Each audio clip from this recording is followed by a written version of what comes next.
Halo anak-anak, selamat pagi. Semoga kalian masih semangat dan sehat selalu ya. Hari ini kita akan belajar tema 1, indahnya kebersamaan, subtema 2, pembelajaran 4, 5, dan 6. Nah, semoga pembelajaran hari ini bisa menambah wawasan kalian ya. Dan ini adalah pembelajaran terakhir dari subtema 2. Nah, mari kita lanjutkan ke pembahasan materinya.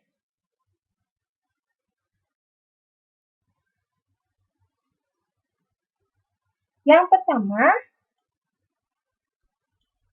kita akan mempelajari muatan pendidikan, Pancasila, dan kewarganegaraan.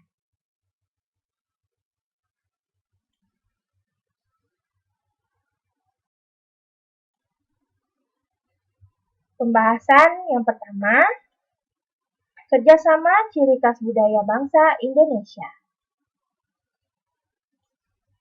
Kerja bakti adalah contoh kegiatan kerjasama yang menjadi ciri khas dari budaya Indonesia, baik dari daerah pedesaan maupun daerah perkotaan.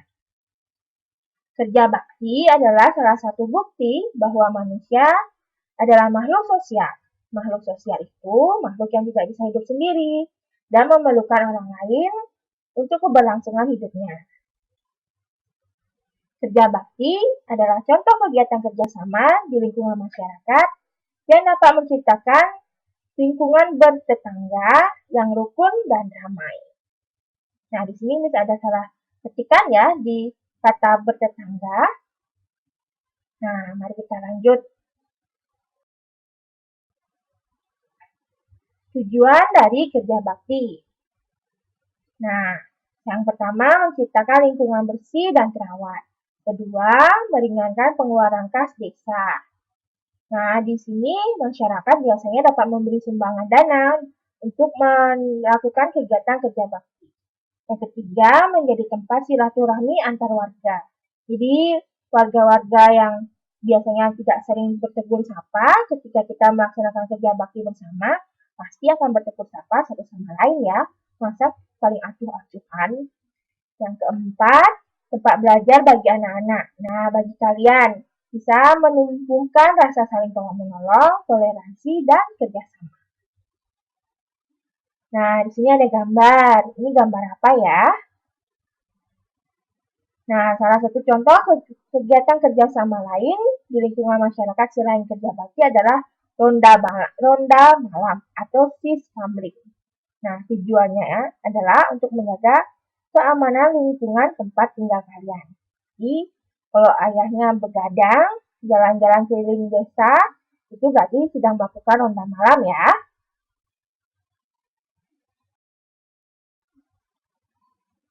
Nah, pembahasan yang kedua, materi yang kedua dari pembelajaran PPKN. Nah, yang ini ada di pembelajaran ke-6. Nah, judulnya adalah bekerja sama antara umat beragama.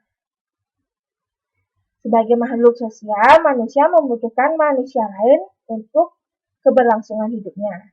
Baik yang sama rasnya, agama, kepercayaan, suku, dan sosial budaya, maupun yang berbeda. Pada pasal 29, nah ini sudah dibahas di pembelajaran kemarin di subtema 1, baik itu di pasal 1 dan ayat 2, pasal 1, baik itu di ayat 1 dan ayat 2, menerangkan bahwa negara menjamin kebebasan beragama bagi warganya dan menjalankan ibadahnya. Jadi, negara membebaskan kita mau memeluk agama apa saja diperbolehkan ya, asalkan itu tetap bertujuan untuk kebaikan.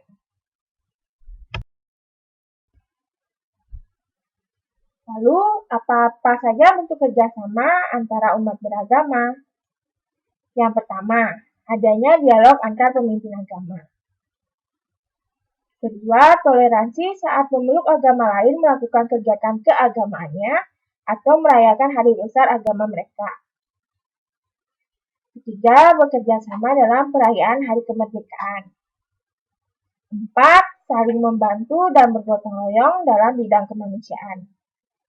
Kelima, kerja bakti di lingkungan tempat tinggal tanpa mempermasalahkan perbedaan agama. Nah, ini contoh ya dari kerjasama antara umat beragama. Di sini ada, kita bermain. Salah satu permainan tradisional. Kira-kira apa ya namanya?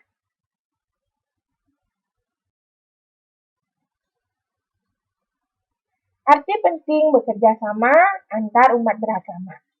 Yang pertama, mempererat persatuan dan kesatuan bangsa. Kedua, meningkatkan keimanan antar pemeluk agama. Ketiga, keharmonisan dalam kehidupan bermasyarakat. Keempat, menumbuhkan rasa kekeluargaan. Lima, mencegah terjadinya konflik antar umat beragama. Enam, tercapainya tujuan dan cita-cita bangsa. Nah, ini gambar keenam agama yang ada di Indonesia. Kerjasama antar umat beragama menciptakan perdamaian, keamanan, dan ketentraman. Karena para individunya menjunjung rasa toleransi, tenggang rasa, dan sopan santun serta moral. Nah, kita lanjut ke muatan pembelajaran. Selanjutnya, ini ada di pembelajaran kelima ya. Yang kita pelajari adalah social studies. Apa itu social studies? Nah, bahasa Inggrisnya adalah social studies. Kalau bahasa Indonesia-nya adalah ilmu pengetahuan sosial atau IPS.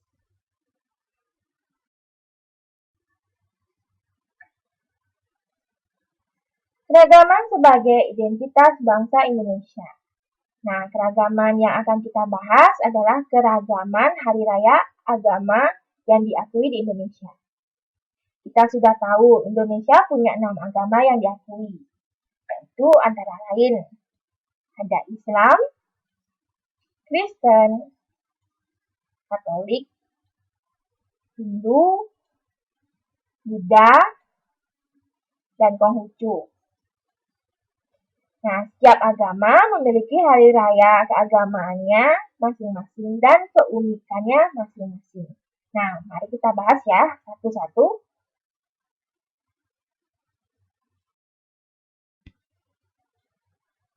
Nah, yang pertama, Islam. Islam adalah kepercayaan terbanyak yang dipeluk oleh warga masyarakat Indonesia. Nah, hari raya yang akan bahas sedikit adalah Hari Raya Idul Fitri. Hari raya ini dirayakan 1 tahun sekali oleh umat Islam. Nah, sebelum kita menjalani Hari Raya Idul Fitri ya, kita harus menjalani puasa dulu.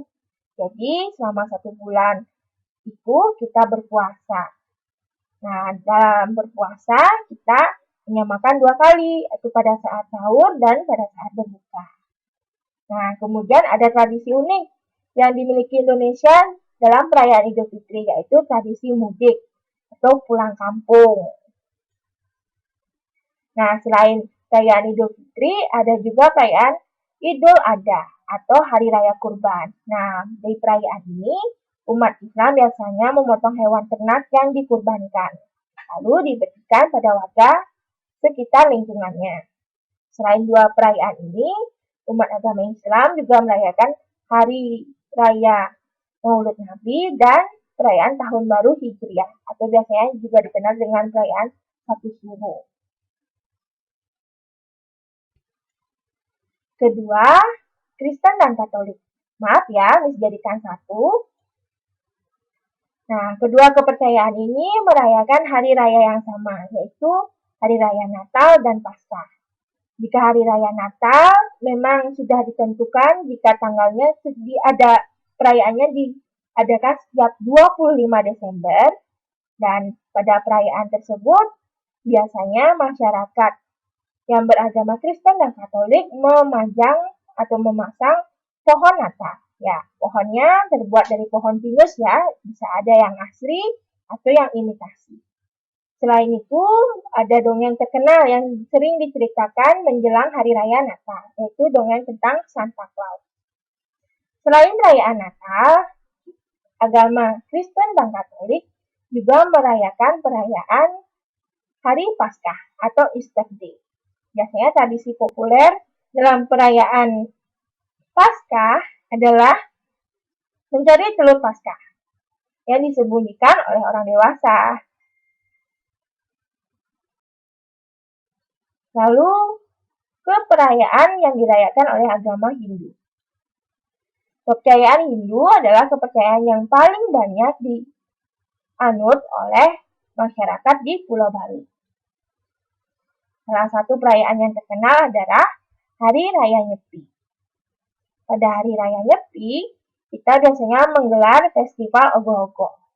Dan keesokan harinya setelah festival ogoh-ogoh, masyarakat Bali yang beragama Hindu tentunya akan melakukan tapa brata penyepian, di mana mereka tidak boleh keluar rumah atau menyalakan lampu.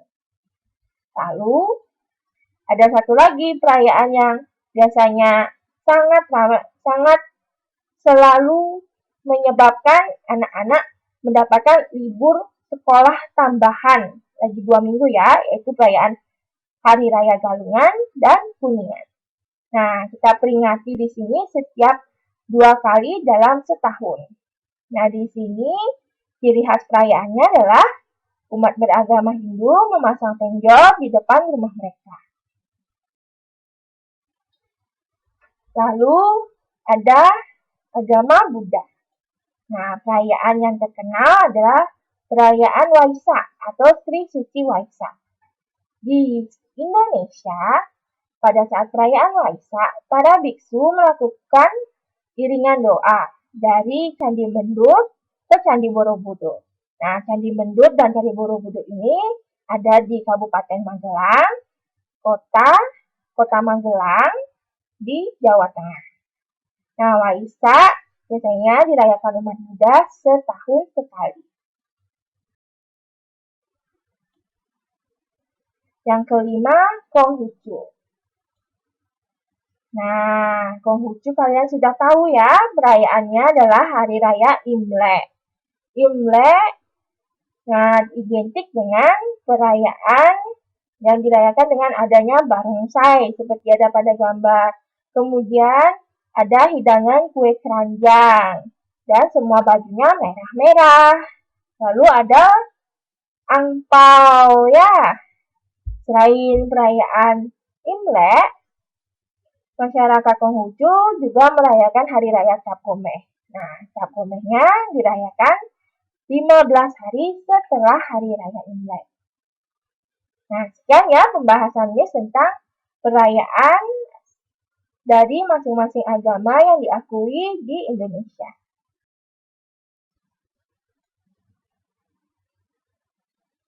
Lalu, muatan bahasa Indonesia.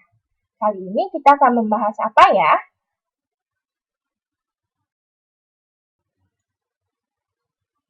Ringkasan bacaan. Ringkasan adalah penyajian karangan atau peristiwa panjang dalam bentuk yang singkat dan efektif. Ringkasan bisa juga disebut sari karangan tanpa hiasan. Ringkasan bisa ditemui pada buku, bab, atau artikel. Tujuan membuat ringkasan adalah untuk memahami atau mengetahui isi buku atau karangan, atau juga bacaan. Untuk membuat ringkasan, kita harus menemukan gagasan pokok dan pendukung dari tiap-tiap paragraf ya. Nah, berikut langkah-langkah membuat ringkasan. Yang pertama, membaca bacaan dengan seksama. Kedua, membaca isi gagasan pokok tiap paragraf. Ketiga, gunakan kalimat baru untuk menulis tiap isi gagasan pokok dari tiap paragraf untuk menggambarkan isi bacaan. Nah, sikat dulu ya pembahasan tentang ringkasan bacaan, nanti kita sambung di pembelajaran selanjutnya. Wah, sudah selesai. Kita langsung ke rangkuman ya. Nah, di ini kita membahas 2 pembahasan untuk muatan PPKN. Yang pertama, kerjasama sebagai identitas bangsa Indonesia, lalu kerjasama antar umat beragama. Lalu di sosial studies atau ilmu pengetahuan sosial, kita membahas keragaman hari raya agama di Indonesia. Dan di bahasa Indonesia, kita membahas sedikit tentang bagaimana cara membuat ringkasan dari bacaan. Sekian video pembelajaran kali ini ya. Sampai jumpa di video pembelajaran selanjutnya. Terima kasih sudah menyimak video hari ini dan semoga video yang disampaikan hari ini bisa bermanfaat untuk kalian seterusnya. Sampai jumpa.